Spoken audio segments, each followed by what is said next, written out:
Oke, Assalamualaikum warahmatullahi wabarakatuh. Perkenalkan, kami dari kelompok 1. Di sini kami akan mempresentasikan hasil proyek akhir UAS PAPB dari kelompok kami.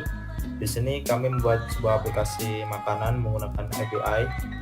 Untuk anggota dari kelompok kami sendiri terdiri dari 3 orang. Yang pertama itu saya, Dika Fendi, kemudian berikutnya saya Asad Abini, saya Dana Engko Widianto. Oke, selanjutnya adalah kami akan menjelaskan mengenai dasar-dasar teori yang digunakan dalam proyek ini yang akan disampaikan oleh teman saya. Yang pertama, apa itu Flutter? Flutter adalah salah satu produk ciptaan Google yang dapat digunakan oleh developer dalam membuat aplikasi lintas platform hanya dengan satu basis kode atau kode base. Teknologi open source ini memungkinkan developer untuk menghasilkan aplikasi yang dapat dipakai di berbagai platform, baik mobile, Android, iOS, web, maupun desktop. Flutter memiliki dua komponen penting, yaitu Software Development Kit atau SDK dan juga Software Framework User Interface.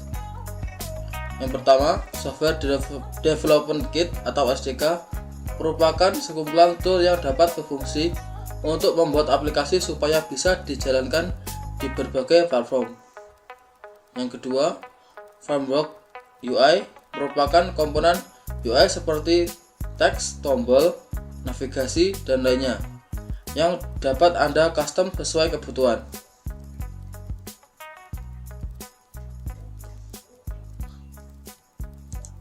Selanjutnya, apa itu Web API?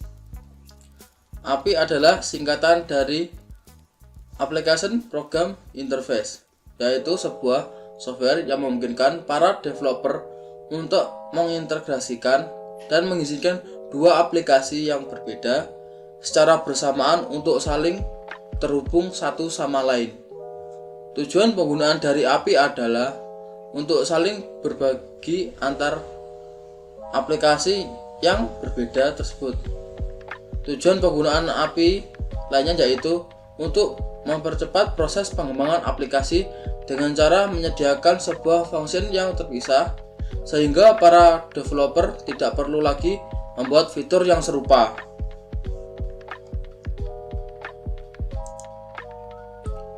Kemudian REST API dan RESTful API. REST API merupakan salah satu dari arsitektur yang terdapat di dalam API itu sendiri. Dan cara kerja RESTful API yaitu REST client akan melakukan akses pada data atau resource pada REST server, di mana masing-masing resource atau data tersebut akan dibedakan oleh sebuah global ID atau URIS, Universal Resource Identifiers. Jadi nantinya data yang diberikan oleh REST server itu bisa berupa format teks, JSON atau XML. Dan saat ini format yang paling populer dan paling banyak digunakan adalah format JSON. Oke, di sini saya akan menunjukkan. Di sini ada metode HTTP, ada 5 metode HTTP yang bisa digunakan di API. Pertama ada get, post, put, delete, dan option. Untuk get berfungsi untuk membaca data di resource ke server, lalu ada post yang berfungsi untuk membuat sebuah data atau resource baru di server. Jika ada put berfungsi untuk memperbarui data atau resource di server. Keempat ada delete yang berfungsi untuk menghapus data atau resource dari server. Dan yang terakhir ada option yang berfungsi untuk mendapatkan operasi yang disupport pada resource dari server. Oke, selanjutnya ini adalah tools yang digunakan dalam proyek ini. Pertama ada Android Studio, Visual Studio Code, dan Postman. Untuk Android Studio adalah Integrated Development Environment atau IDE, resmi untuk mengembangkan aplikasi Android yang didasarkan pada Android IDE. Selanjutnya ada VS Code yang merupakan sebuah teks editor ringan dan handal dibuat oleh Microsoft untuk sistem operasi multiplatform, yang artinya di aplikasi VS Code dapat digunakan di sistem operasi Linux, Mac, dan Windows. Dan terakhir ini ada Postman yang merupakan sebuah aplikasi yang berfungsi sebagai REST client untuk mencoba REST API. Postman biasa digunakan oleh developer pembuatan API sebagai tools untuk menguji API yang telah dibuat. Ini adalah alur pengambilan data melalui API. Untuk yang kirinya adalah klien yang meminta request kepada API, dan request tersebut akan diteruskan ke server. Selanjutnya server akan memberikan respon API dan API akan memberikan respon tersebut ke klien. Oke, untuk selanjutnya saya akan coba contohkan untuk proses di Postman-nya. Sebentar.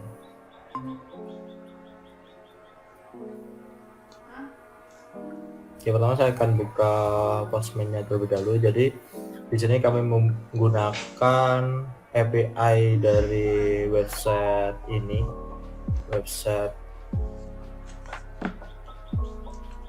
mungkin nanti saya akan tutupin soalnya kemungkinan besar bukan untuk komersial sih untuk URL ini. Jadi intinya kami akan menggunakan metode-metode HTTP yaitu post untuk login, kemudian post register, sama get user, sama get votes, bukan get user, sama get vote. Jadi di pertama kita akan coba testing API-nya pakai Postman ini di endpoint register. Jadi di bagian register ini kita membutuhkan body yaitu name, email, password confirmation, sama address. Kita coba di sini akan kita masukkan nama saya. Kemudian untuk emailnya terserah sih, Afif.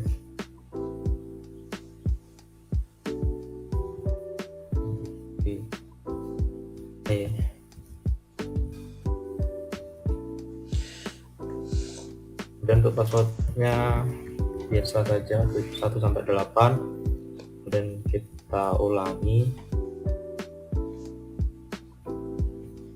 8. Untuk address alamat pakai dari saya aja. Dan ini udah terisi. Berikutnya kita coba send. Nah, di sini ada tampilan kalau statusnya 200 yaitu oke. Kemudian akan menampilkan informasinya. Di sini ada 200 sukses user registered, yang artinya user sudah terregistrasi. Kemudian nanti akan diberikan akses token, kemudian token type bearer, kemudian user sendiri ada ID. Ini ID yang baru saja saya buat, ada ID 5381, kemudian name-nya Afif Effendi, email yang saya masukkan tadi, kemudian data-datanya seperti yang saya masukkan. Selain data-data yang saya masukkan juga ada data-data lain lagi yang bisa dimasukkan seperti host number, phone number, city, tapi tidak perlu saya masukkan di sini. Itu untuk register.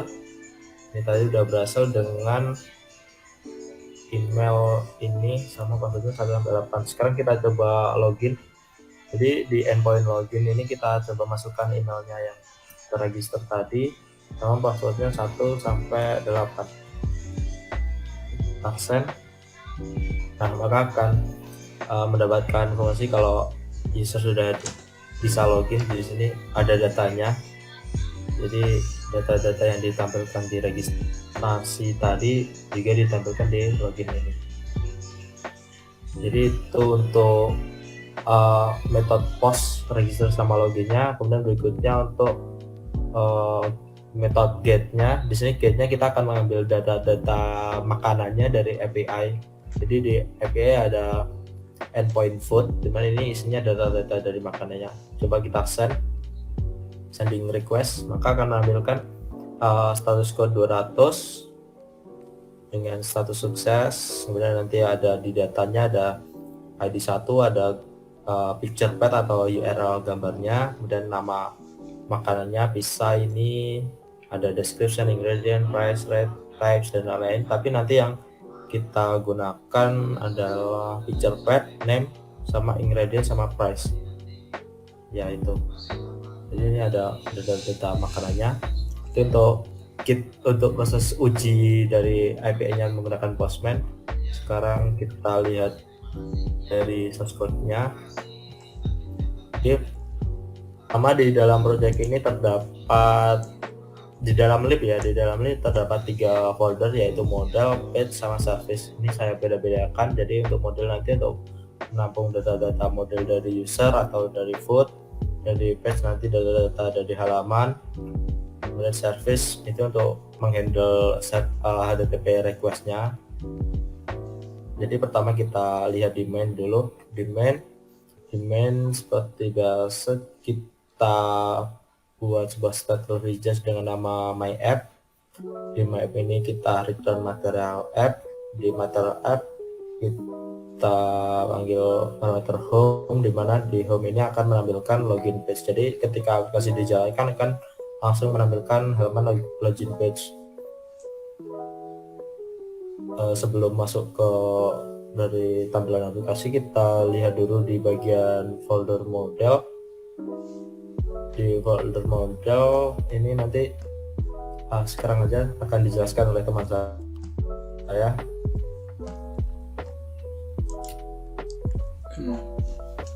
Pada food underscore model.dart terdapat kelas food model yang berisikan variabel fitur path, string name, dan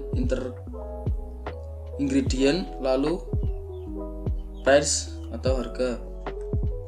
Kemudian terdapat konstruktor yang berisikan this name feature path, this name, lalu this ingredient, yang keempat this price.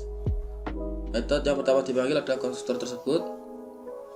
Kemudian ke factory model from JSON, kita returnkan ke food model, berisikan name JSON name, lalu feature batch JSON feature batch, kemudian ingredient JSON ingredient, lalu price JSON price.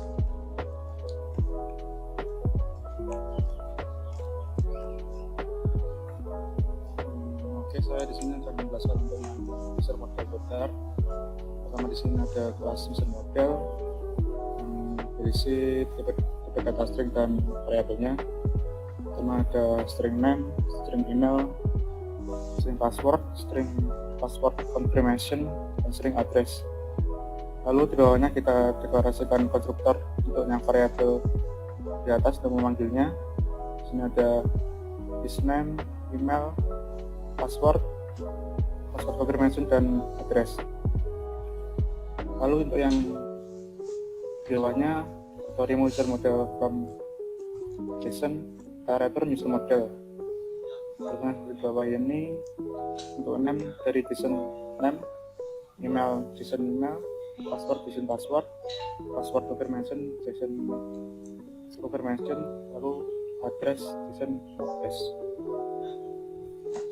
Oke, itu tadi untuk model-model dari yang digunakan. Kemudian berikutnya di services atau di service ini kita di dalamnya seperti ini. Jadi di awal kita import. Pertama kita membutuhkan library HTTP, itu bisa dimasukkan di spec.yaml, kita tambahkan di sini. Jadi di bagian dependencies itu kita deklarasikan HTTP dengan versinya. Ini untuk versi yang terbarunya. Kemudian berikutnya kita import HTTP-nya, kemudian kita alias sebagai HTTP. Dan berikutnya Di dalam file ini ada pass HTTP service. Di dalamnya ada final string, API URL. Ini API yang digunakan nanti atau yang tadi sudah kita uji coba kita testing di Postman.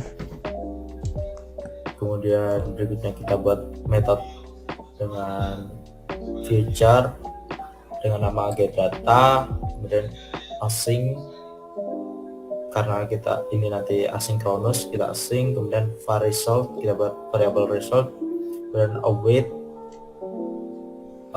http.get, ini dari library http.get karena getData seperti yang sudah kita coba di Postman tadi menggunakan metode get, dan isinya yaitu URI.parse itu isi dengan API URL yang tadi dengan ditambahin endpoint food karena di sini kita akan memanggil data-data makanan dari API. Kemudian kalau sudah kita kasih perkondisian di mana jika result status code-nya itu sama dengan 200 atau tadi di Postman oke, itu akan melakukan statement di bawah ini. Jadi di sini ada parse JSON dari result body-nya tadi di decode, dipakai JSON decode, kemudian kita buat sebuah list dengan nama foods, kemudian kita isinya yang sudah di decode tadi dengan data-data access level, kemudian kita mapping, nanti datanya kita mapping, kemudian dengan deklarasi kemudian kita vote model.from JSON isinya yang isi mapping tadi, kemudian kita tulis yang kita return yang kita buat tadi yang list foods kita return. Tapi kalau tidak ada datanya maka kita juga mereturnkan array dengan nilai kosong. Jadi gini. Selanjutnya itu untuk get data. Jadi ini untuk get data makanan tadi. Dan berikutnya kita untuk loginnya menggunakan metode ini. Jadi feature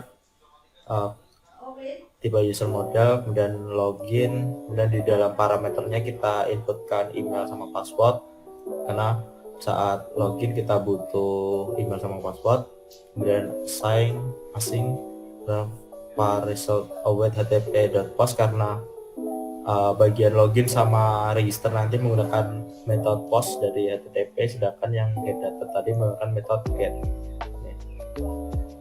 Ini menggunakan metode post, kemudian URI.parse itu API URL, kemudian kita tambahkan endpoint login karena akan login, kemudian untuk login kita menggunakan bodinya ini email sama dengan email, kemudian password sama dengan password. Jadi yang kita masukkan yang nanti akan diisikan oleh user di aplikasi yang di sini. Kemudian kita buat perkondisian di mana jika status code-nya 200 atau oke, nanti akan mereturn user model.from.json dan JSON decode result.body. Jika status code-nya bukan 200 maka akan mengembalikan null, return null. Itu untuk login. Untuk register masih sama sih, namun ditambahin kalau login tadi cuma email sama password, di register ada password confirmation, name, nama, address. Kemudian untuk endpointnya dari yang tadi login, untuk register kita ubah jadi register, dan body email untuk body requestnya kita tambahkan password confirmation, name sama address. Filenya kita buat sama, kita jika status code-nya 200 maka mengembalikan user model.from.json result.body. Jika status code-nya bukan 200 maka akan mereturn null. Itu untuk service-nya. Dan karena ini membuka login page, kita akan buka file login page. Oke, jadi untuk login page ini kita menggunakan stateful widget. Ini stateful widget login page. Kemudian di dalam dari state-nya kita instansiasi text editing controller. Ini untuk menyimpan nilai dari form inputan nanti. Jadi text editing controller, email controller, kemudian sama dengan text editing controller instansiasi dari kelas. Untuk email controller itu untuk password controller juga sama, kemudian sama HTTP service-nya kita instansiasi karena nanti juga digunakan. Oke, berikutnya setelah proses instansiasi di sini ada function, kita buat function void show error. Jadi nanti jika email atau passwordnya tidak sesuai atau masih kosong, itu akan menampilkan scaffold messenger dan of contact snack bar, akan menampilkan snack bar dengan backgroundnya itu warna merah, isinya itu message yang nanti akan diisi di bawah, dan untuk shape-nya itu rounded rectangle, jadi nanti akan ada border radiusnya. Itu untuk show error.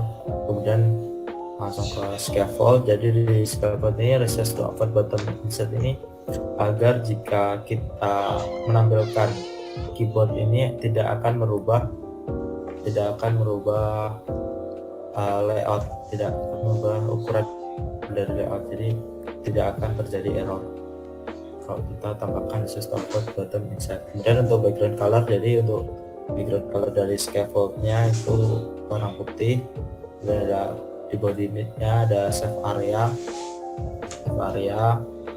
memiliki child padding, kemudian paddingnya memiliki column, jadi di column ini ada padding di bagian topnya itu ada 20, left 24 sama right-nya 24.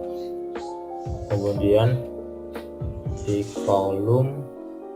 kolom ada cross axis alignment dan start ini agar teksnya ini ada di bagian kiri di start.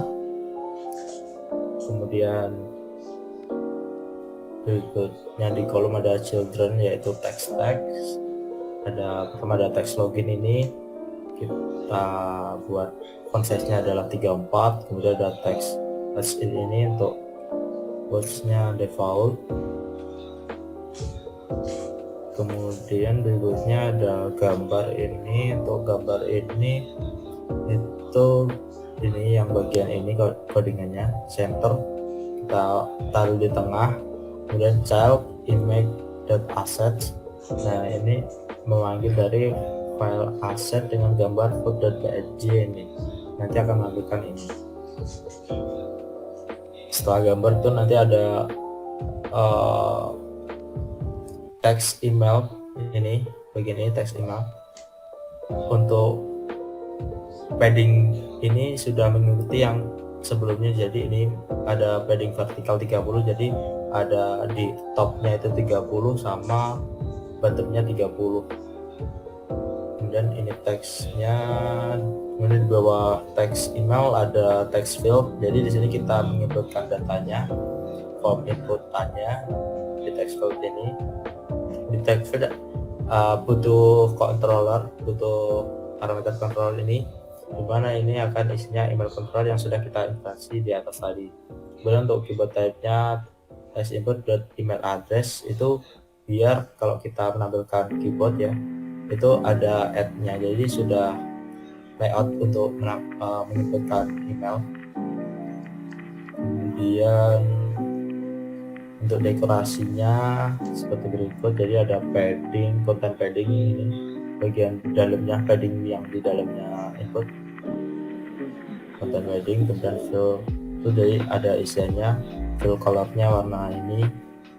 Dan untuk outline input border, jadi ini untuk bordernya biar ada rounded, biar ada radiusnya, kita kasih border radius circular.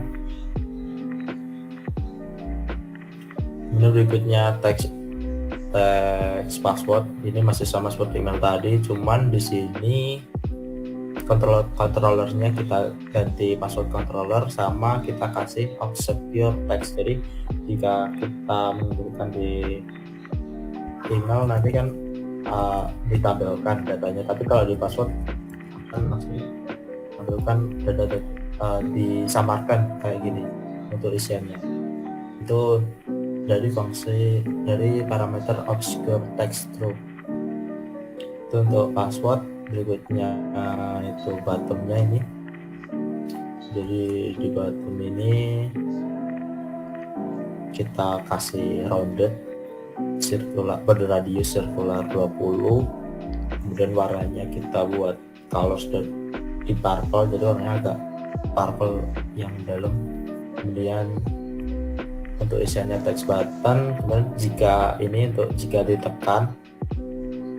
tombol login ditekan, pertama akan mengecek jika semua inputan itu tidak ada isinya, akan menampilkan error semua field harus diisi terlebih dahulu. Misal ini kan sudah saya hapus, kita coba tekan, maka akan menampilkan snack bar di sini semua field harus diisi. Ini di bagian ini. Jadi jika data ini kosong is empty atau data ini seperti pokoknya salah satunya empty, maka semua field harus diisi, menampilkan show error yang tadi di atas.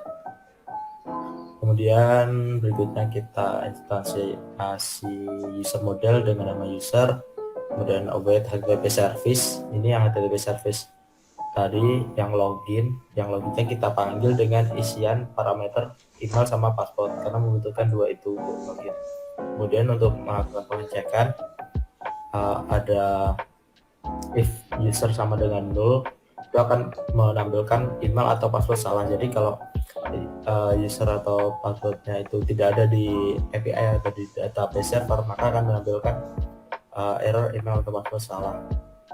Sedangkan kalau ada di server, maka akan mengarahkan dari halaman login ini ke halaman homepage.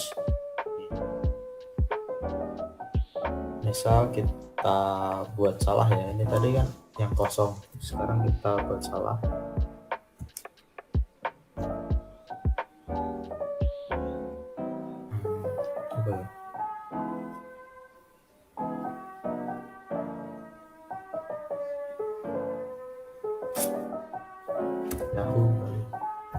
Saya nggak pernah daftarin email ini. Kali ini sampai 9 kita login, menampilkan email atau password salah karena tidak ada di database server. Kemudian ini ada text button create new account, ini akan menampilkan halaman register. Kita akan coba buka, kita klik, akan menampilkan halaman register. Di sini kita buka register page-nya. Oke, register page masih sama seperti login. Jadi di awal kita instansiasi untuk text editing controllernya untuk menyimpan data dari form input. Yang tadinya cuma email sama password, kita tambahin ada name, password confirmation, sama address. Untuk server masih sama, tadi di login juga ada. Kemudian langsung saja di bagian registernya, di bagian button register. Jadi di bagian button register ini akan melakukan pengecekan sama seperti di login tadi. Jadi jika salah satu dari inputan ini kosong, maka akan menampilkan show error field harus diisi, atau kalau is empty akan menampilkan show error field harus diisi. Jadi semua harus diisi. Kemudian akan memanggil HTTP service yang register. Di register butuh 1, 2, 3, 4, 5, butuh 5 parameter. Jadi ini nanti akan disimpan di server. Kemudian akan pengecekan juga jika usernya sama dengan 0, akan menampilkan show error email sudah terdaftar. Jadi jika emailnya sudah ada di server, maka akan menampilkan email sudah terdaftar. Kemudian jika belum ada, akan karena berhasil akan langsung mengarahkan ke halaman homepage. Kita mulai dari sini aja, kita coba daftar akun. Misal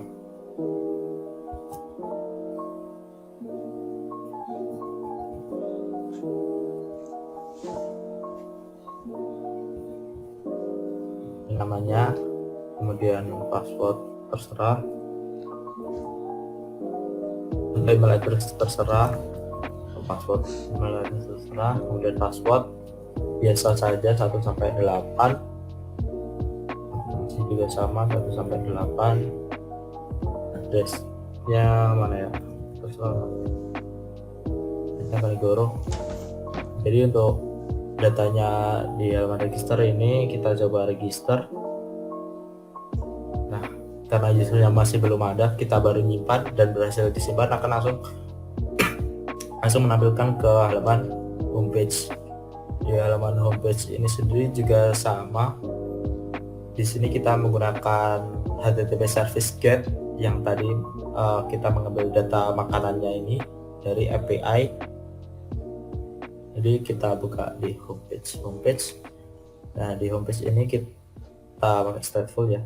Kemudian di class homepage state ini kita instansiasi HTTP service, karena nanti kita akan panggil yang service get data yang kita memanggil data makanan. Kemudian di sini ada kolom, jadi ada kolom, kemudian ada padding, ada row.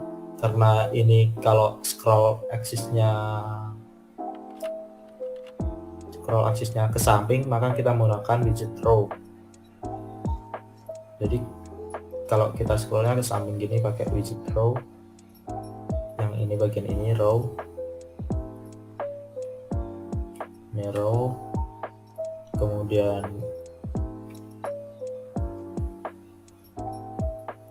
ini row, find the footer like, kemudian ada circle avatar ini yang row juga, kemudian ini populer yang bagian ini kita buat font size nya 16, font weight nya W600 ini semi bold ya, 600 semi bold. Kemudian tag-nya tadi kita hapus padding, berikutnya seperti itu. Selanjutnya itu untuk data ini, untuk data yang bagian slider ini, itu ini di bagian ini yaitu row, kemudian expanded size. Expanded ini fungsinya untuk menutupi bagian yang kosong itu. Jadi kalau ada bagian kosong akan diambil sama widget expanded. Kemudian di dalamnya adalah feature builder, karena kita mengambil datanya dari API dan dengan fungsinya asinkronus, kita pakai feature builder, list, food model, kemudian feature-nya itu HTTP service.getData, itu yang bagian ini tadi HTTP service getData ini. Jadi di sini kita memanggil data makanannya getData, kemudian buildernya itu konteks, kemudian snapshot, dan di dalamnya itu statementnya ada perkondisian if snapshot, jika snapshot connection state-nya itu down, jadi jika keadaan koneksinya itu selesai, maka kan mengambilkan list view dengan scroll directionnya aksis dari horizontal, jadi akan ke samping horizontal, scroll directionnya horizontal, kan mengembalikan children snapshot data map di mapping, kemudian isinya container box decoration ini diatur sedemikian rupa, kemudian isinya di decoration image ini pakai network image dan a.picturepath URL dari API-nya, feed cover biar memenuhi dari kontainernya, dan ini bagian bawah ini kita pakai kontainer juga dengan width, kita pakai sebelumnya kita pakai alignment bottom center dan double infinity biar luas, kemudian height-nya ini 30 untuk yang bagian warna ungunya, kemudian di dalamnya ada nama dari makanannya itu juga kita ambil dari API, jadi ini yang dari mapping tadi a.name, jadi dari mapping ini mapping data, kemudian kita convert ke tulis itu jika connection state-nya down ya. Kalau connection state-nya masih waiting atau lainnya, nanti akan menampilkan return circular progress indicator, jadi ada indikator loadingnya yang tadi harusnya udah kelihatan sih. Itu untuk bagian sini. Bagian bawahnya sama, kita pakai feature builder, jadi cuman kita ganti layoutnya sih, yang tadi ke samping, yang ini ke bawah gitu. Jadi ini tidak perlu di scroll aksis direction, tidak perlu diubah. Sama yang bagian yang tadi kan pakai kontainer, kalau yang di bawah ini pakai list style, dan kita lihat ini masih sama seperti yang tadi ya. Kita mapping datanya, dan sudah datanya kita mapping, kemudian list style ini leadingnya clip array ini biar image-nya bisa kita kasih border radius, kita buat rounded. Dan kemudian picture path masih sama, image dari network karena datanya dari internet. Kemudian a.name ini untuk dari makanan, data nama makanannya. Subtitle.a.ingredient ini data dari bahannya, jadi bahannya ini ada seledri, telur, dan lainnya. Kemudian trailing itu bagian yang paling akhir ini, jadi itu diisi i.price, jadi mappingnya harga kan bentuknya int, jadi di sini kita convert ke toString ya, bisa ditampilkan ke widget text.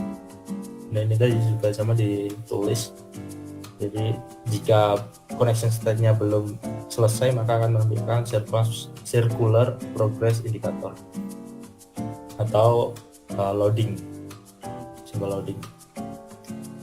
Itu untuk data sampai sini. Kemudian bottom navigation bar itu yang bagian bawah ini, jadi bottom navigation bar di sini untuk codingannya.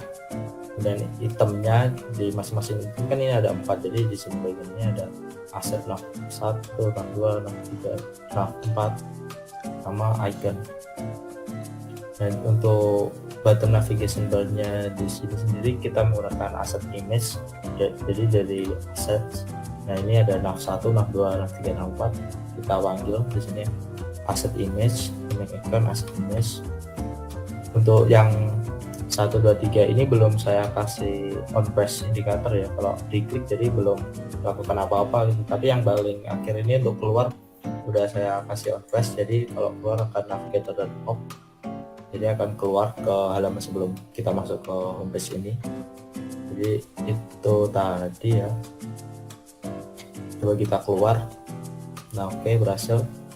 Ini kan udah terdaftar email ini, lisum@gmail.com. Kita coba login, dan udah terdaftar, kita coba login lisum@gmail.com, kemudian passwordnya 1-8.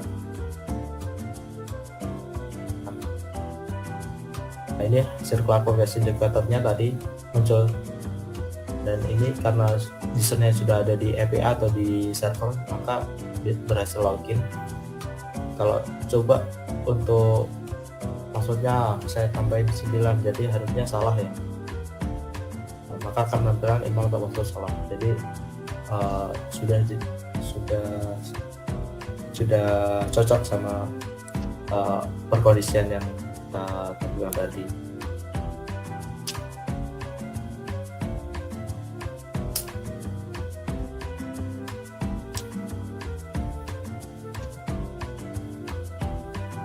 Jadi itu saja yang bisa kami sampaikan untuk presentasi project UAS dari PABB ini. Kalau ada kurang lebihnya saya sampaikan mohon maaf. Wassalamualaikum warahmatullahi wabarakatuh. Salam.